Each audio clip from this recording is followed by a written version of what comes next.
Good afternoon. How is everyone? Good. Wow, that's really great to hear. So I want to start by telling you the story of a girl called Liana. She is a Form 3 student in Kampar in a rural school.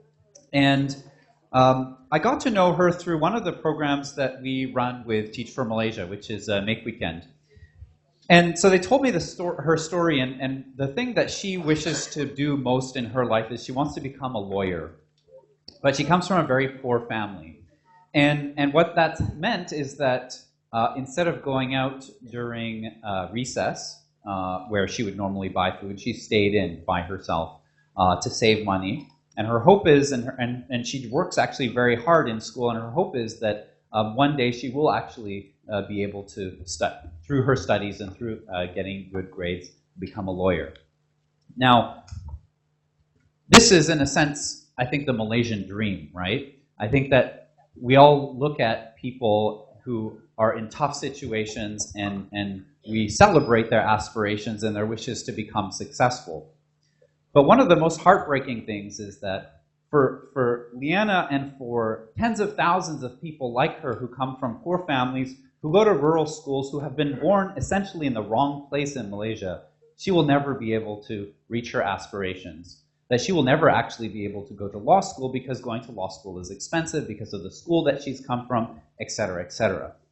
And perhaps what's even more troubling is that we actually have the ability to do something about this. But that unless we take certain steps and unless we take certain approaches, we will fail to help people like Liana and people who are in tough situations like the Rohingyas who are adrift off the shores of Malaysia today.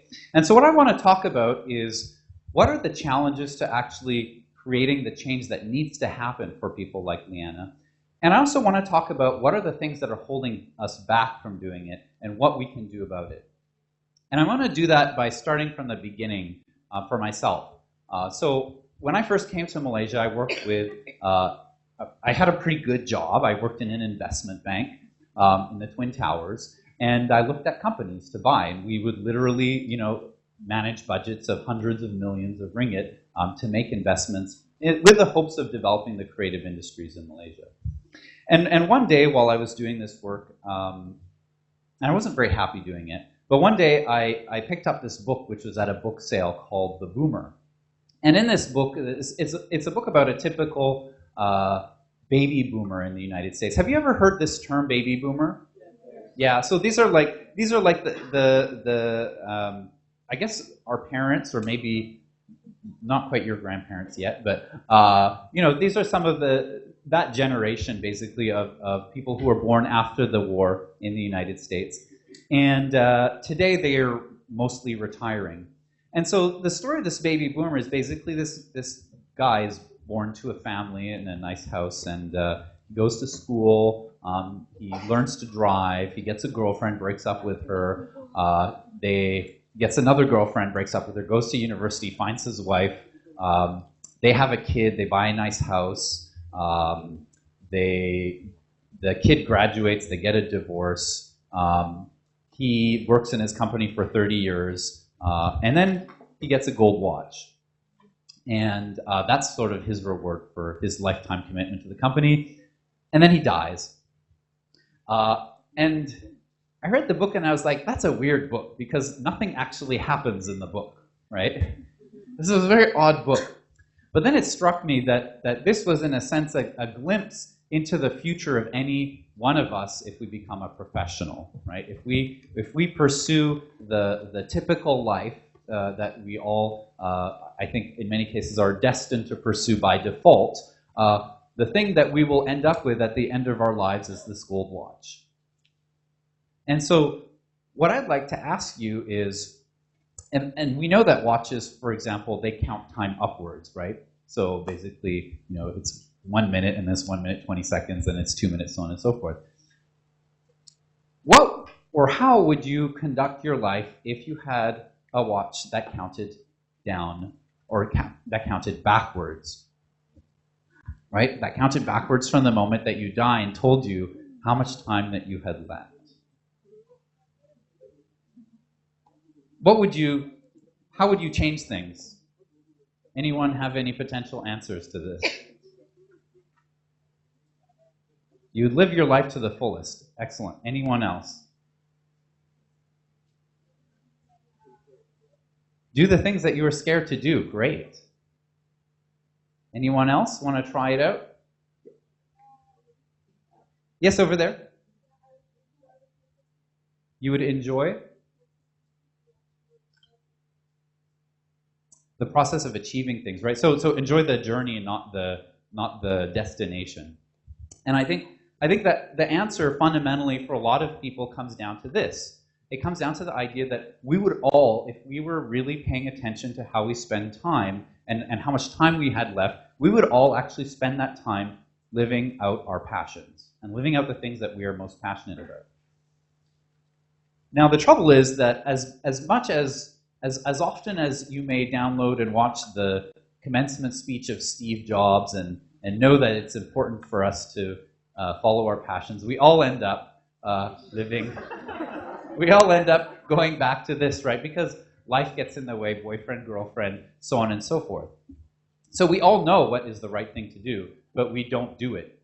And the question, I guess, is why is that? Why is it that we know what are the things that we're supposed to do in life, that we want to do in life, but actually we allow life to get in the way?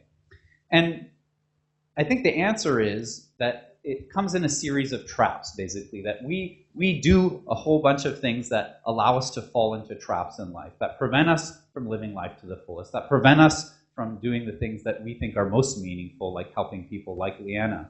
And what I'm going to do is I'm going to talk about some of those traps today, and by hopefully allowing you to sort of peer into a potential future for your life, you get the chance to add a couple of years to that watch that tells you how much time you have left, because you get to skip over a bunch of mistakes that I and maybe other people have made. It turns out that this is also very important for the social sector, because the biggest challenge that the social sector today faces is not that there isn't enough money to solve the world's problems. It's not that we don't have enough resources to solve those problems. It's actually that we don't have enough people working on those problems, and that actually our ability to solve some of the world's toughest problems is going to rely on you guys sort of taking a step and working on those challenges. And so the first trap I want to talk about is the reputable job trap. And I used to be in this trap myself. So I thought, when I was in university, well, I should go and work for a management consulting firm that's very reputable. And people tried to get me into accounting, but I was like over my dead body. So I was going to work in management consulting. I ended up in investment banking. And how many of you guys have some similar aspirations? How many of you want to work in finance, in management consulting? It's okay. I think a lot of us do. Okay, so that's interesting. Not that many. And so many people actually have similar aspirations, and they do this, and they want to get into that corner office. And now, sort of standing where I stand today, what I see is actually that where you went to university and what kind of job you had or where you work actually doesn't matter very much. When you get called up to the stage to give a talk or to sit on a panel at a conference, what people are going to talk about isn't where you were educated or where you worked, but they're going to talk about what you achieved and what are the things that you did. So when I do interviews at Tandemic, what I ask people about, I actually pay very little attention to where they went to university and where they worked, but I ask them, what kinds of things have you achieved and what kinds of things have you done? All of these institutions that we think about are literally falling apart. You can get MIT/Harvard quality education online today. So what does it matter that you went to Harvard? That literally, when you're in this position, I think that, or a couple of years from now, that literally occupies like 3 seconds of your mind space. It's like, oh, I meet someone from Harvard, great. And then what have you done? I move on to the next topic. So in many cases, we actually dedicate our lives to chasing things that aren't that important. And so this is the ultimate thing. So this is my friend Sasi. She actually did some of the same things. So she used to work at the same investment bank I did. And she went to Wharton. She worked at Lehman Brothers, an institution that literally fell apart. during the financial crisis. It was one of the big investment banks. And I had a conversation with her a couple of weeks ago, and she started a social enterprise. And I asked her, why did you do that? And she said, well, for so many years, I thought that I was going to spend some time making money, and then what I would do is I would actually go and do social good. So I would spend time, doing finance, building up this resource space, so then I could use all those resources to do the things that I thought were important. And this is the second trap, the deferred life plan trap. The idea that at some point in the future of my life, I will, after I've gotten a mortgage and everything is stable and I have kids and everything is taken care of, I will actually start doing the thing. I will actually start living meaningfully and doing the things that are important. In many cases, this is a total lie that we tell ourselves. And the reason it's a total lie that we tell ourselves is because by the time we get to the point where we might have made the switch, we've actually committed ourselves to so many different things. Our mortgage prevents us from starting up a company because it's too much financial risk, and I have to make sure that my kids can go to university. That we're actually literally trapped. We're financially trapped and unable to pursue the things that we wanted to pursue. And so she said, it didn't make sense for me to actually try to do social good and then try to make money separately. I needed to find a way to do both of those things together. And so her social enterprise today, it's an organization called Earth Air. She's Malaysian, by the way. Is a social enterprise that sells basically shawls, very nice. She has a very nice sort of line of shawls and accessories, and a portion of the revenues actually contribute to underprivileged women, and they help actually organize communities for production. So she's literally helping many people rise out of poverty at the same time she's making money doing it. It's a false choice. And sort of the thing that she realized is that when it comes to actually accumulating money and then putting it to social good, there are people who've accumulated a lot more money than she has that can do a lot more of that. So it was just, throwing more money into the pool. This is Bill Gates. Bill Gates, of course, the Bill and Melinda Gates Foundation has committed all of his money to doing social good.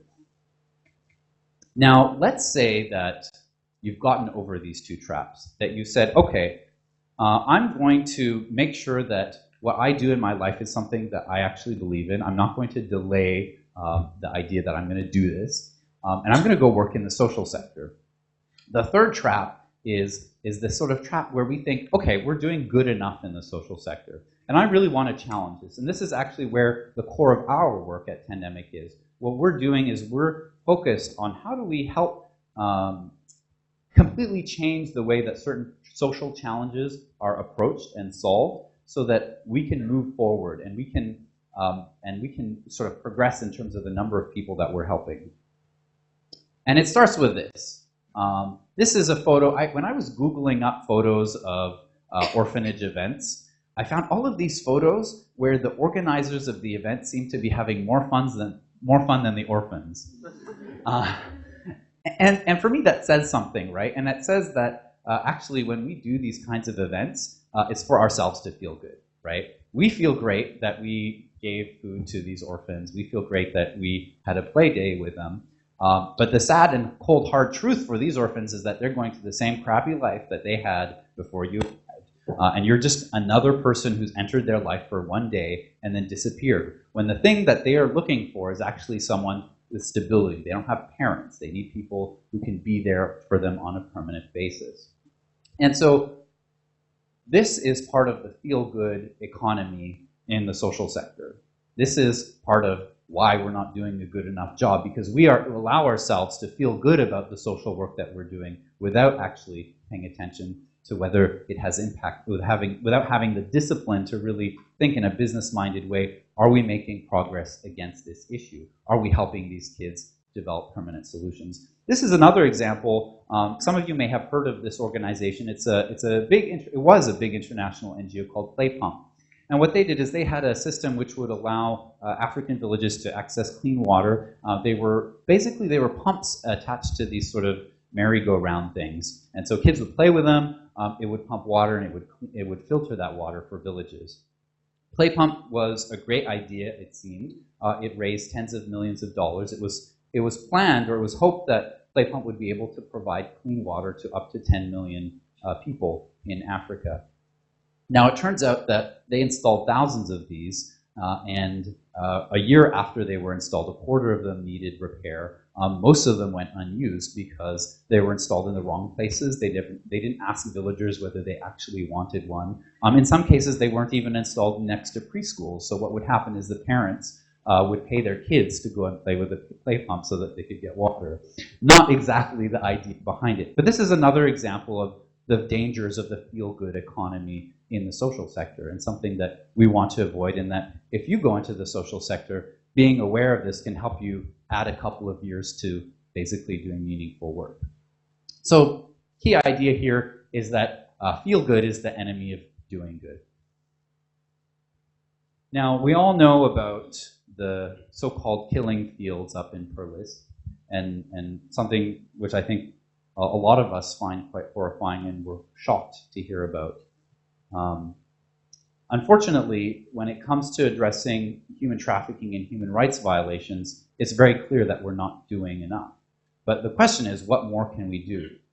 And so one of the projects that we're working on right now is focusing on the idea of prevention. So prevention in the space of human trafficking hasn't been taken very seriously. A lot of the work that's being done in human trafficking is around policy advocacy. It's around rescues, and it's around advocating for people who are victims of human trafficking and human rights violations as migrant workers. But the trouble with that is that if you're an NGO who's trying to defend someone who has faced a human rights violation as a migrant worker or as someone who is trafficked, you're basically setting yourself up for a conflict with the police or with the government, right? So you're trying to defend the rights of people who basically, I would say the police haven't placed a very high priority on defending. And so this is a very, very tough situation, and we haven't made a lot of progress in addressing these. In fact, we've slipped back. So the United States has put Malaysia on the tier 3 of the human trafficking list, which means that Malaysia's amongst the worst countries in the world when it comes to preventing and addressing human trafficking violations. So we took a step back at this and we said, well, what can we do about this? And we discovered that actually there's an untapped opportunity in the space of working in the space of prevention. So prevention hasn't been done very much because it's very hard to identify who are the people who are at risk of human trafficking. Now, it turns out that telcos, your mobile phone companies, know when a SIM card crosses the border from Myanmar to Thailand in an area where human smuggling or human trafficking typically happens.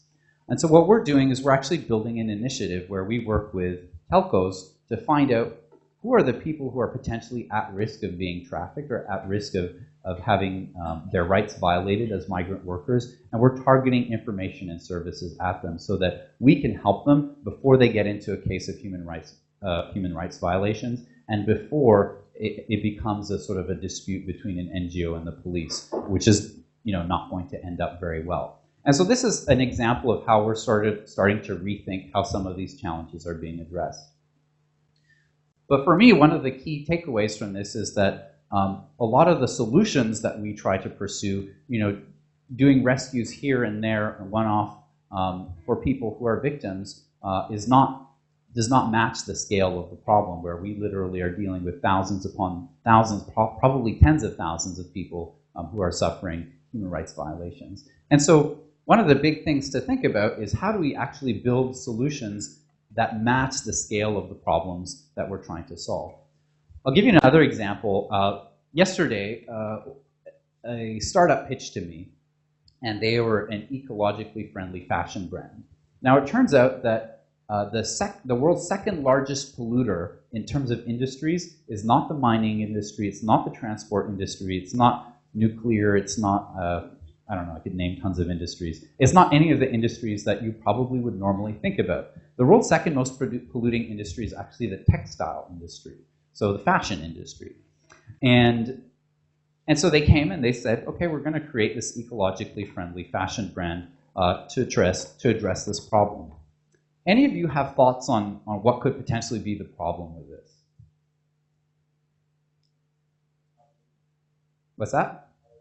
Coloring? Yeah, so that's why it's polluting, right? So we literally, I think it's 23 trillion liters of polluted water every year generated by the fashion industry. But what could be the problem with the solution that they pitched to me?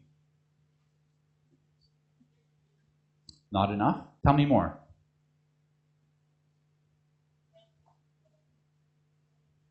Yeah, exactly. So, I mean, it's kind of like fighting an ocean. So it's not sufficient to address the challenge that's being faced. It's kind of like, fighting an ocean of change armed with teaspoons. We're not going to solve the problem of the textile industry by creating an ecologically friendly fashion brand. We'll save a few droplets in that ocean. And so this is where I think breakthrough thinking is really, really important. And this is where I think that the new generation of people coming into the social sector play a very important role. All of you guys have the ability to really break through the traditional ways of thinking about how do we solve social problems. So when Google set off to think about how we address the world's energy problems, what they did is they created a project called R is less than EC. Anyone knows what this stands for?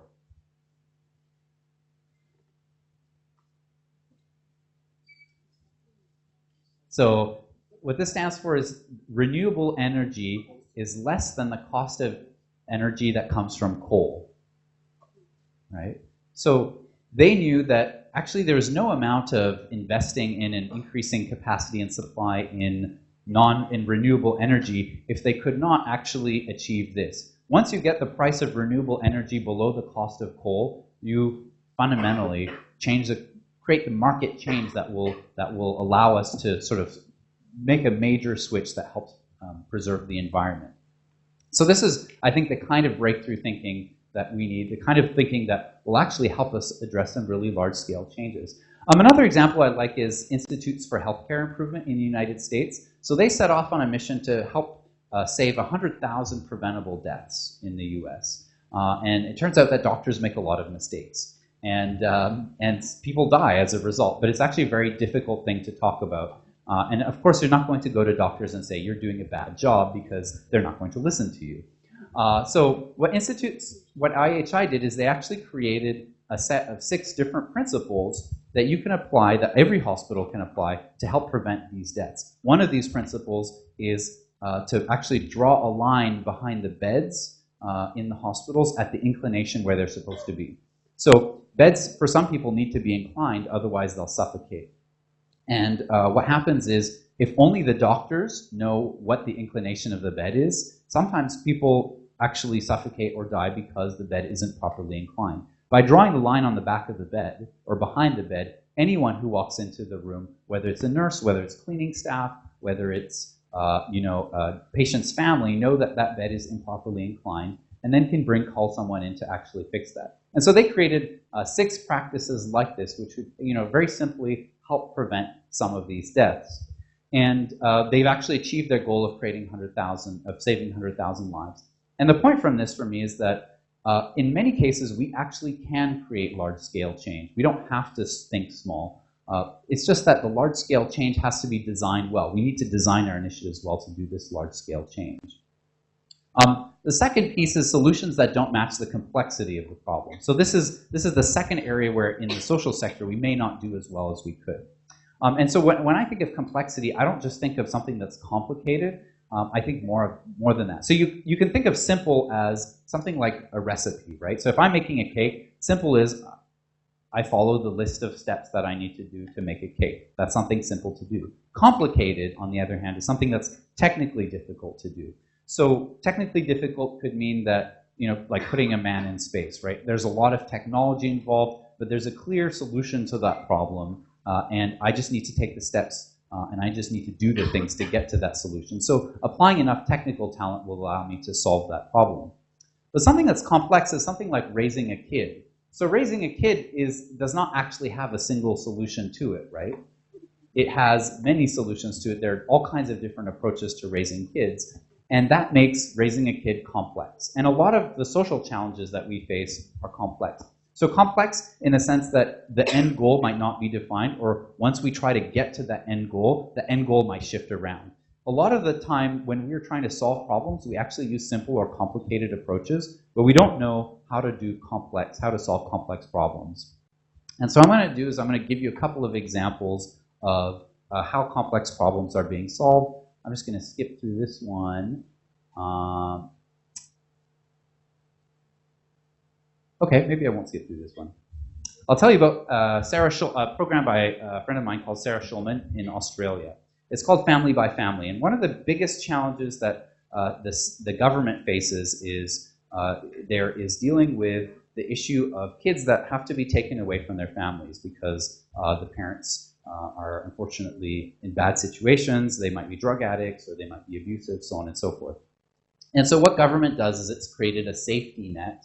Basically, as a social service, they've created a safety net for these people. So people fall into the safety net. They use these government services, so the kids get taken away, they get taken care of, or any other kind of government service that's designed to help people in need.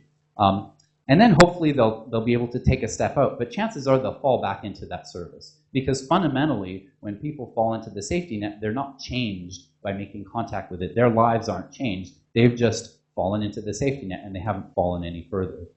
And so what Sarah's work is focused on is how do we turn safety nets into trampolines? So when someone hits that rock bottom, when someone hits that safety net, how do we help change their lives so that they can bounce back? One of the programs that she's designed is called Family by Family. And the idea is that before kids, for families where the kids are at risk of being taken away, before their kids get taken away, they get input into this program where families that have already gone through hard times and who have gotten out of it teach those families, right? So it's one family that's been successful in addressing tough challenges that helps another family deal with those challenges. This is an example of how when the government has implemented what is a complicated solution or a simple solution, we take the kid away and we just put them into special housing or foster care. Sarah has actually created a more complicated or complex solution that addresses the tougher problem of how do we help families take good care of their kids. It's become a social enterprise now, so it actually generates revenue from referrals to government services in Australia, and it's scaling up. So I think that's very exciting. Okay, and then the last trap I want to talk about is I can't do anything about that trap. Any of you recognize this building? Ministry of? I'm sure you guys know. This is the Ministry of Education. This is Ministry of Education in Malaysia. And how many of you have sat in conversations where, at a mama or something, and there's like, oh, this thing is terrible and that thing is terrible, and then, the conclusion is, oh, it's all about education. Does that sound familiar? Yeah, okay. And then, what do we do to solve education? Some people say change the government. I don't think that's the solution, actually. In fact, I don't think that the solution at all is necessarily going to rely on the Ministry of Education. And so what we're doing is this year, we're very focused on what kinds of solutions can we pursue that will help strengthen education. And this comes out of a philosophy that we don't need to wait for Ministry of Education to make changes to strengthen our education system, that we don't need to wait for policy, or we don't need to wait for their money to help people like Leanna that I mentioned earlier.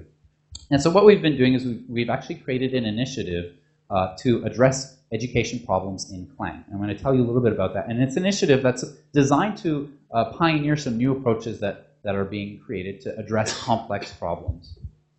One of the biggest reasons that we've had trouble moving forward in education, in terms of improving education, is that education is itself a very complex issue. So typically, people, when they look for solutions in education, they'll say, what is the one thing that we can do to improve education? And the truth is that that's actually the wrong question, that there is no one thing that you can do to improve education. In order to improve education, you have to move forward lots of different things at the same time. It doesn't matter if you have a really good job placement program if there's a teenage pregnancy issue in a community. It doesn't matter if you're providing really good after-school programs if kids are going to those after-school programs hungry. And so what that means is actually you need the collaboration of a whole bunch of different organizations to move education forward. And so in Klang, we've brought together 5 different foundations to fund something called Collective Impact. And what we're doing is we're creating a backbone organization that will help coordinate all of the different NGOs, civil society organizations, parent organizations, government agencies that are involved in providing things that are relevant to education. And with that, we're actually helping them look at what is their impact. So remember I talked a little bit earlier about the issue of the feel-good economy in the social sector? What we're going to do is we're actually going to help build the capacity of all of these organizations to measure whether or not they're moving the needle. You know, are their programs just feel-good programs, or are their programs actually creating real impact in education? And by doing this, what we're doing is we're actually enabling a process of continuously improving education in that community. And then we hope to take that to other communities as well. So this is a pretty big deal because foundations haven't ever really come together in this way. It's also a pretty big deal because we're looking at helping tens of thousands of students at the same time by improving coordination in the education sector.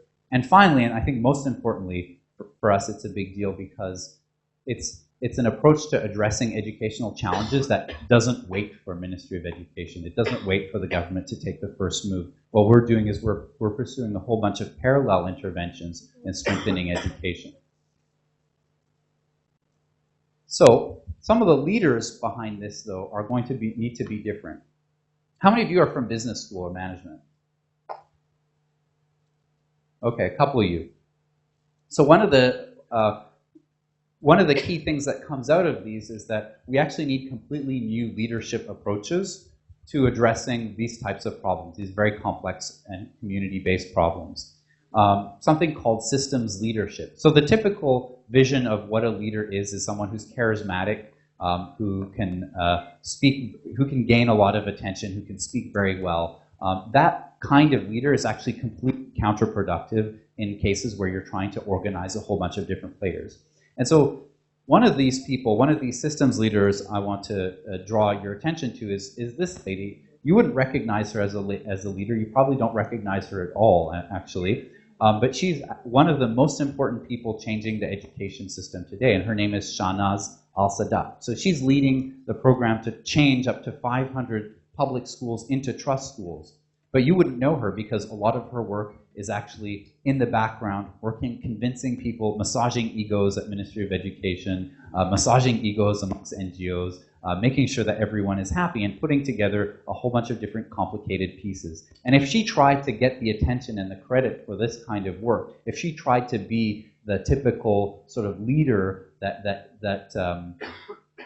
sort of draws attention to themselves for these successes, she wouldn't be, all of this would fall apart. She wouldn't be successful at all. She has to allow other people and enable other people to be proud of the work, to take credit for it so that it can actually happen. And so these are the kinds of new leaders that are actually emerging from these social sector initiatives. This is a style of leadership which essentially doesn't exist in the private sector, which is now sort of being developed in the public sector.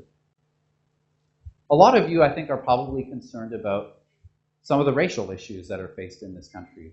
And I think in many cases when we look at this, it sounds or it feels very hopeless. And I think some of the good news is that there are actually people who've addressed these issues very well in other places, again, using some of the approaches to complexity. So Adam Kahane is someone who runs these innovation labs. And what he did, and one of his most famous cases is actually post-apartheid South Africa. So after apartheid in South Africa, when elections were going to come up again, it was believed that many of the opposition parties would actually, once they took power in South Africa, they would actually sink the country. They would actually create a lot of either racial conflict or that they would pursue economic policies which would basically bankrupt the country. And so what he did with a number of other people is they created a set of scenarios with all of the different parties that were in conflict. So they brought them together, he got them to talk to each other, and without really passing judgment, figure out what are some potential things that could happen in the future of our country. And so they built these 4 scenarios. So you can see the ostrich scenario where there's a non-representative white government that would keep holding power at the resentment of the black majority. And then you had sort of other cases which were very problematic cases, which everyone recognized at the end of the day they wanted to avoid in the future of their country. And what eventually happened is, thanks to these cases, the different opposition parties came together and they were able to materialize this Flight of the Flamingos case, where South Africa became what largely a peaceful country, and their economy took off. It wasn't perfect, it wasn't easy work, but they were actually able to address some of the most difficult issues when it came to race that involved violence. So Adam has done this in a number of other cases. One area is a sustainable food lab, where he's brought people from Monsanto, all of those so-called evil corporations involved in genetically modified foods, as well as environmentalists, to work on an agenda on how to create sustainable foods. And many of these people are now holding positions of influence, and they're altering how the global food supply chain works by using some of the same approaches. So again, cases of very large-scale change. Now the question for you guys is, I guess, what kind of watch do you want to wear going forward, right? What is the watch that you're going to end up with? And how this all ties back into volunteering is, I think that while volunteering isn't going to be the solution to Leanna's problem, it's not going to be the solution to many of the toughest social challenges. It is going to be a pathway to actually finding the things that you're passionate about, the biggest problems that you're passionate about. And that's the first step in this whole process of actually living out a meaningful life, is to identify a whole bunch of things that you find interesting, and then out of those things that you find interesting, what is the one thing that sits on top of all of those others? And then avoiding these traps that we just talked about. And this is how you're going to add all of those years to your watch, because you've figured out ways to avoid mistakes that other people have spent years sort of absorbed in. We have some of the solutions to these, of course. I've talked about how we can create large-scale change. We don't just have to think about, when it comes to solving social problems, creating small solutions, how we can bring together lots of different players to make that change happen, how we can even solve some very complex problems. So what can you guys do next? Well, some of you may have heard of this. It's Do Something Good. It's it's Malaysia's largest online volunteering platform. So you can go there, you can find a whole variety of organizations that you can work with to potentially volunteer, to discover things that you're very passionate about, so that you can live this life with passion. Thank you.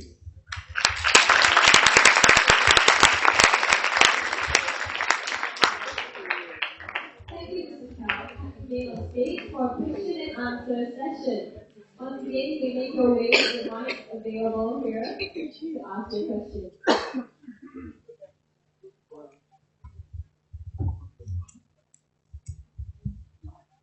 Do you have any questions from today's meeting?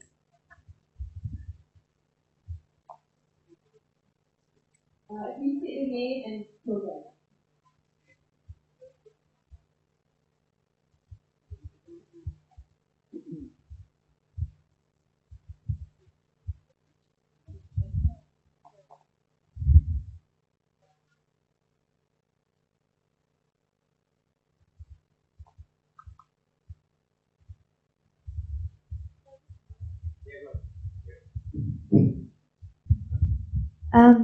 Zoe, Masters in Teaching. My question is, when we have an investment or something, a project in mind, it takes a lot of time, and if we're really passionate about it, it can take years, and if we're really committed, it can be consuming mentally, emotionally, everything. So my question is, in your personal journey from that point to the destination to where you are right now, what are the things that you would change to make it more relaxed, more easy, and more quick? Yeah, that's a great question. Thank you. So I think that there are two things. One is the problem that you take, you have to pick for the right reason. It has to be something that you really care about. If you're in the social sector because you want to, if you're building a social enterprise because you want to make money, and this, by the way, applies to regular startups as well, it's probably not going to work, because there's always a time when things are so difficult that you'll feel like not going through with it. And when you hit that time, if you're just in it for the money, you're going to quit. But if you're in it because of something larger, something more important, something that you care about, then you'll be able to actually quit. The second thing is what I would think of as validation. Right? So whenever we start a project, you actually prototype everything that has to do with it. So for example, one of the projects that we're working on, we're just wrapping up right now, is around how do we help prevent diabetes? So in the last 5 years, adult diabetes has increased 30% in Malaysia. It's 16% of the national budget that's invested. Sorry, 16% of the healthcare budget, that national healthcare budget that's invested in addressing diabetes. And so we built a mobile app and a health intervention to live Novo Nordisk, the world's largest insulin producer, to help prevent diabetes by giving people challenges that would create new habits in their lives that would really help them live healthier. And what we did throughout that process is to make sure that we didn't just build an app and then find out later whether it will actually work for people, is we tested every single component of it. So the different challenges, we got a whole bunch of people to volunteer to try out those challenges. So one of the challenges is giving up rice. So we test that out, right? Like what happens when people try to give up rice in Malaysia? It works, by the way. And what are the cases in which we create habits? So we take all of the different components out of that and we test each of them individually. So for example, one of our key ideas behind this app was that if we notify people at a very specific time of day, every day, about what they're supposed to do, like related to their challenge, that would actually become automatic for them after a while. After the idea is 21 days, and it takes a way to have it. And so we didn't actually build an app that sent them the notifications. We manually sent them the notifications by SMS. So there are different ways that you can, in this case, it's a very technology-based initiative, but there are different ways that you can actually test out small components of your project before building the full thing. I think a lot of us, when we have an idea, we actually want to build the whole thing and then launch it because we're so certain it's going to work. But the truth is that it is very rare that our first idea is actually the correct one. When we do something good, we built it thinking that volunteers would be really hard to recruit and that NGOs would be really easy to recruit because NGOs are all looking for volunteers, right? And people told us as we were working on something, people told us, oh, Malaysians will never volunteer. And so it turns out that actually we would put up like one volunteering opportunity for a designer and like 7 designers would apply for it. And our problem was actually that NGOs weren't tech savvy enough to use an online platform in many cases. In many cases, NGOs also weren't actively recruiting volunteers. So out of 8,000 NGOs in Pine Valley, right now only about 300 of them actively recruit volunteers. So that's 4%. And so we built a solution for the wrong problem, and if we had done our validation earlier, if we had tested it out with NGOs to get to them, before we even built the platform, would you guys sign up for this? We would have realized much earlier on that we actually needed to develop a different solution. So in many cases, we build things out, and we expect that it'll work, but actually we need to be a lot more humble about our ideas and test the different components out first. Any further questions from the floor?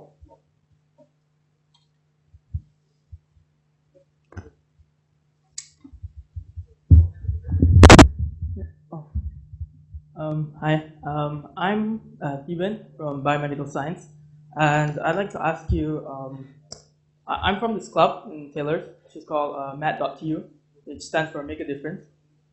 It's a baby club, around 3 months old. My question to you is, how do you go about recruiting people who want to do the same good that you want to do?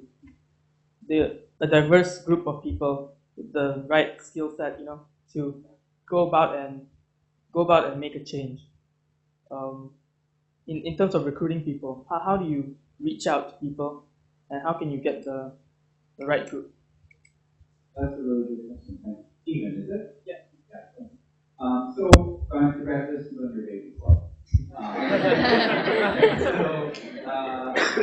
think for me it's about laying out the vision, and it's about understanding what's in it for the other person, right? So laying out the vision is saying, what does the future look like if we succeeded in what we're doing with this club, right? If we're doing all of these awesome things. So when tell people on the pandemic, it's like, if we talk about how a lot of the social sector today is stagnant, that we're pursuing the same solutions that we've been pursuing to addressing homelessness, to addressing or to helping governments to improving education that we've been pursuing for the last 20 years. And we need to change the way that we think about those solutions, and the only way that we're going to change those is to change that is actually by building our own solutions and bringing people in to do that rather than trying to convince existing organizations. And so this idea of this future where we leverage all of these different approaches and technologies to create social change, something that people can buy. So that's kind of a vision for the future for us. And I think for you, you will probably have your own for whatever you want to do. And the second piece is the what's in it for you. So in many cases, just talking to people about what the vision is and how great it is not sufficient, right? You need to help me understand what's in it for me when I apply going public. And I'll give you part of an answer. One of the first things that we look at when we hire people is we actually look at extracurricular activity. So if someone comes to us and they're like, oh, well, we want to work as part of the Maker team as an event manager, then the first thing we ask is tell us about the events that we run, right? And we don't run events in school except as for the most part. We have practical classes. Not sure.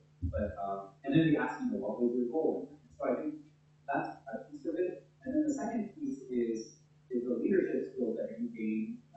So this is another thing. The leadership skills that you gain managing volunteers. So you don't pay the people who don't come to work with you, right? And so what that means is that you actually develop leadership skills off of it. I run into I talk to a lot of people who work in companies where the bosses basically think that they can order people around and really tell people what to do in ways that I don't think represent what good leadership is. And the reason that happens is because they're all employees. And either you do it my way or I fire you, right? Or you leave and find a good job. And that's learning leadership the long way. And so the kinds of leadership skills that you gain, you have to influence people rather than order people around, are actually much better leadership skills to have in the organization than the ones that you manage.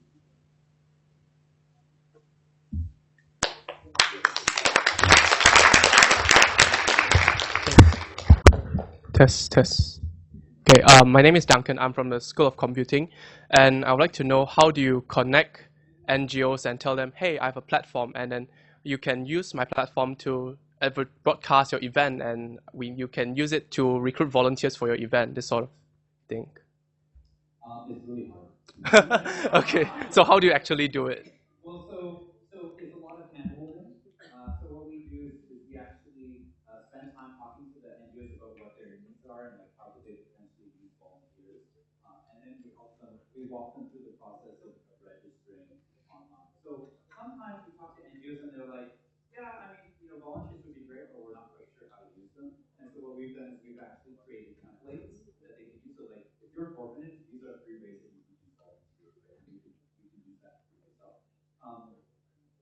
In other cases, what we've been doing is we've created a program called Super Volunteers. And the idea is that these are volunteers that have some leadership and management and project management experience. And what these volunteers do is they recruit volunteers on behalf of the NGO. Right? So the NGO, a lot of NGOs are hesitant to get on these platforms and actually recruit volunteers because they're so stretched in terms of resources that they don't have the ability to manage volunteers. They don't have the ability to give volunteers a really good experience. And so by getting these super volunteers, and we're helping take care of part of that problem.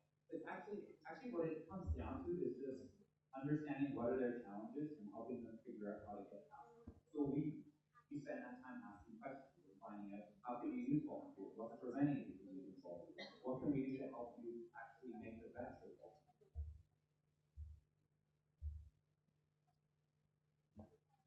Are there any more questions? Anyone? All right, I think I have a question for you myself. Yes. Do you have any practical steps you can take to actually encourage people not just feel good, but do good? Yes. So I think that I think the most important thing is always to keep in your mind what's the social impact that you're having. Are you actually, changing people's lives in a permanent way? And are you addressing the problem at the scale at which it needs to be addressed? Right? So this whole scale mismatch that the fashion company that I was talking about is very, very common. And so I think that it's really important to keep that in mind. Now, if you keep asking yourself the question, how do I solve this problem in a large scale? How do I solve this problem in a large scale? How do I solve this problem in a large scale? Eventually the answer will come. I have a friend who, how many of you guys have heard of EduNation? Probably. So EduNation is an online platform that provides free tuition to all Malaysian students. And so I had a friend who he tutored at an orphanage, and the kids that he was tutoring were so far behind, he gave up. He was like, I can't do this. And he kept asking himself this question, like, how do I help these guys? How do I help these guys? Eventually he came upon Khan Academy. Have you guys heard of Khan Academy? Yeah, okay. So EduNation is Malaysia's Khan Academy. And he came upon it, and it was the answer, and he did it, right? So I think for me, it's really about asking the right question. As you go and volunteer in different organizations, you will see what are the things that you're doing that is meaningful for the people that you're helping, and what are the things that are like fun and nice, but not necessarily that. Alright, thank you, Mr. Kal. Now I invite you to take a seat while we move on to the ideas worth implementing.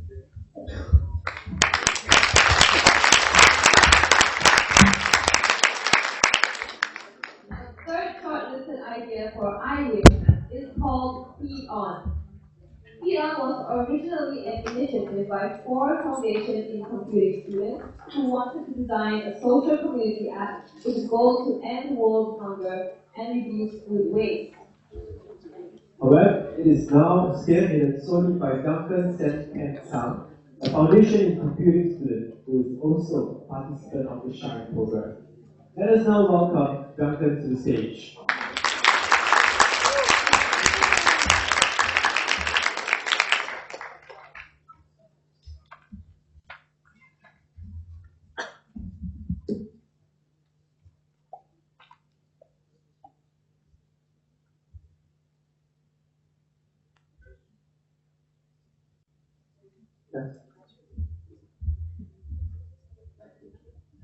Okay. Let me start by asking you a question.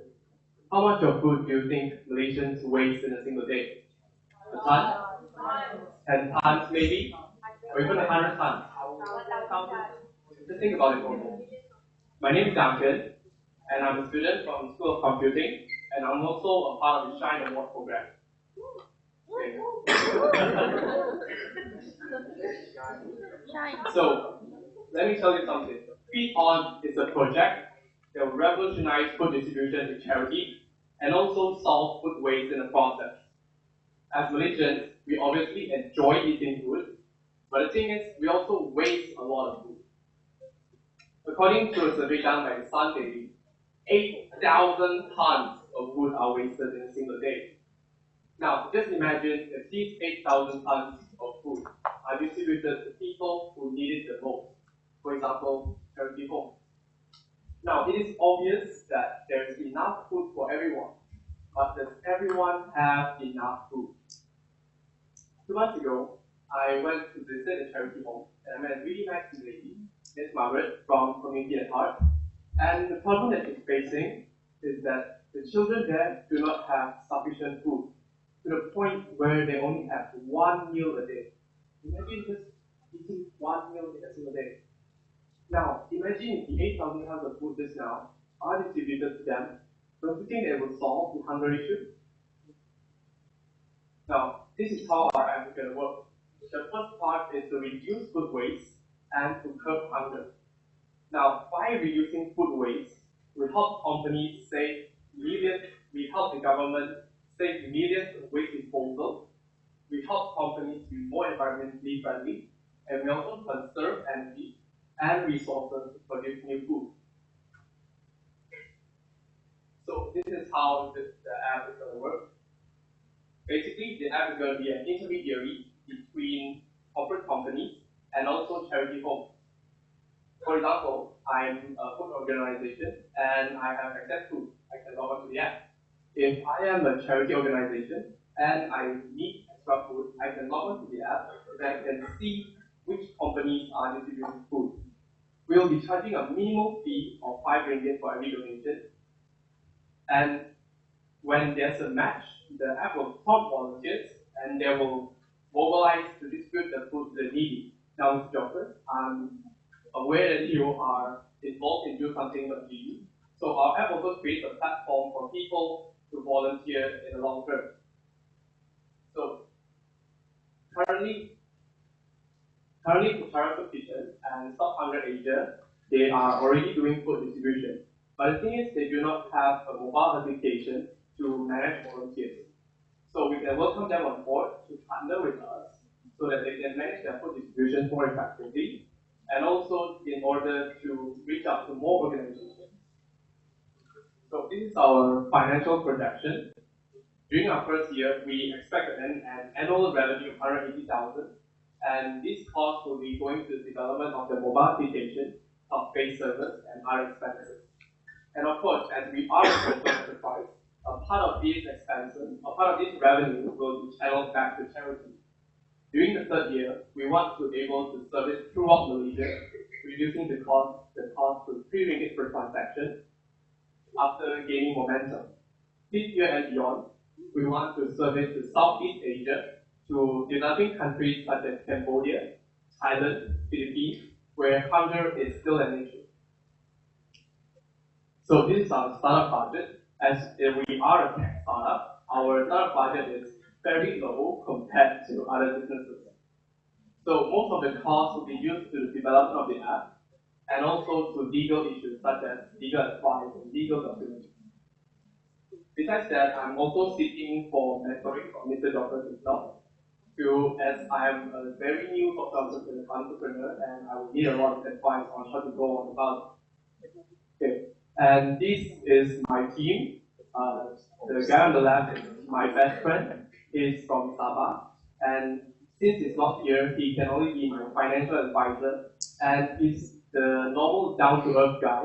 And I'm the really crazy guy, whereby when I have a crazy idea, I'll talk to him and we'll shoot him down, hey brother, boleh kan ni like this. So he'll be the guy that makes sure my ideas are realistic and to make sure they work. And the girl on the left is my girlfriend. She's sitting over there. She's basically my designer. As the logo that you'll see later on is designed by her. She also designs the UX of the app, which is the user experience and also the user interface. So as a conclusion, feed on. We help reduce food waste, curb hunger, and provide a platform for people to do good. Thank you.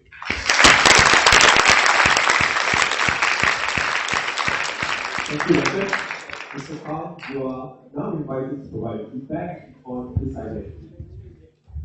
It's really great to see that you're working on this. It's a great problem, and so I want to ask you this: why do you think this hasn't been done yet?